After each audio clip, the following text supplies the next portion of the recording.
सांगली महानगरपालिका सार्वत्रिक निवडणूक 2026 साठी राष्ट्रवादी काँग्रेस पार्टीतर्फे सांगली आणि कुपवाड शहरातील इच्छुक उमेदवारांच्या मुलाखती पक्ष कार्यालयात सुरू आहेत. सकाळी 10 वाजल्यापासून सुरू झालेल्या मुलाखतीत उमेदवारांनी ढोल ताशांच्या गजरात आणि उत्साहपूर्ण वातावरणात आपले अर्ज दाखल केले, तर कार्यालयाबाहेर कार्यकर्त्यांची मोठी उपस्थिती होती. यामुळे पक्षाची संघटनात्मक ताकद ठळकपणे दिसून आली. आज एकूण 153 इच्छुक उमेदवारांनी पक्षाकडे उमेदवारीसाठी अर्ज दाखल केले. अनेक उमेदवारांनी मागील काही वर्षांमध्ये महापालिकेत प्रतिनिधित्व केलं असून उपमुख्यमंत्री अजितदादा पवार यांच्या नेतृत्वावर विश्वास ठेवून आणि त्यांच्या विकास कामांचा आधार घेऊन सहभागी झाले. विशेषतः महिला वर्गाकडून मोठ्या प्रमाणात उमेदवारीची मागणी दिसून आली, ज्यामध्ये लाडकी बहीण योजना यासारख्या सरकारी योजनेचा सकारात्मक परिणाम दिसून आला. सांगली शहर जिल्हाध्यक्ष प्राध्यापक पद्माकर जगदाळे म्हणाले की राष्ट्रवादी काँग्रेसकडे सक्षम उमेदवार आहेत. योग्य उमेदवार निश्चित करून महापालिकेवर आमची सत्ता येईल असा आमचा ठाम विश्वास आहे. महापौर आमचाच होईल. उमेदवारांचा उत्साह आणि कार्यकर्त्यांच्या सहभागामुळे राष्ट्रवादी काँग्रेसच्या उमेदवार निवडीला गती मिळाली असून आगामी महापालिका निवडणुकीत पक्ष निर्णायक भूमिका बजावेल असा विश्वास व्यक्त केला जात आहे. महानगरपालिकेच्या निवडणुकीच्यासाठी आज राष्ट्रवादी काँग्रेस पार्टीच्या वतीनं मुलाखती घेतलेल्या होत्या. उद्या मिरजच्या आहेत आणि आज सांगली आणि कुपवाडच्या मुलाखती पार पडलेल्या आहेत. यामध्ये 153 जे आमच्याकडे अर्ज ज्यांनी केले होते त्याच्यापैकी 153 लोकांच्या मुलाखती आज पूर्ण झालेल्या आहेत.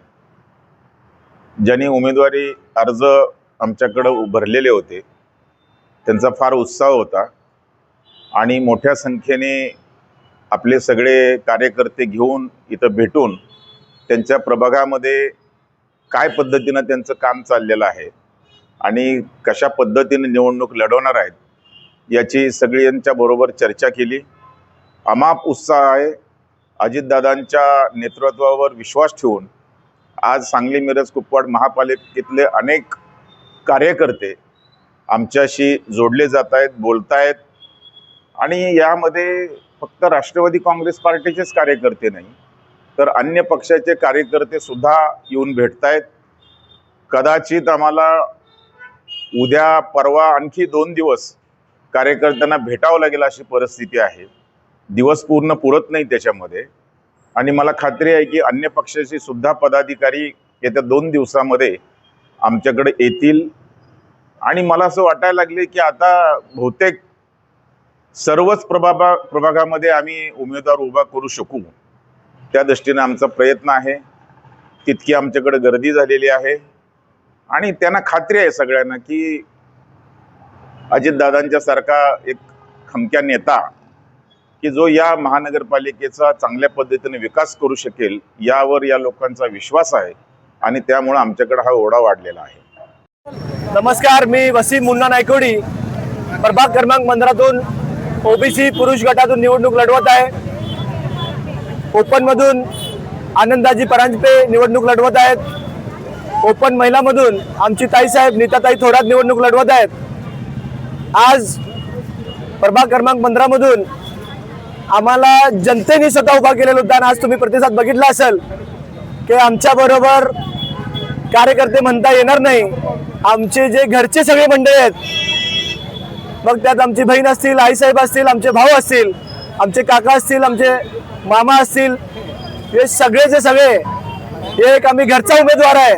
म्हणून आज आम्हाला उमेदवारी मिळावी म्हणून आमच्या पाठीशी आज इथं आलेले आहेत सांगली जिल्ह्याचे जिल्हाध्यक्ष आदरणीय पद्माकरजी जगदाळे साहेब, विष्णूजी माने साहेब आणि युवक अध्यक्ष आकाश माने साहेब यांनी आज मुलाखत घेतली.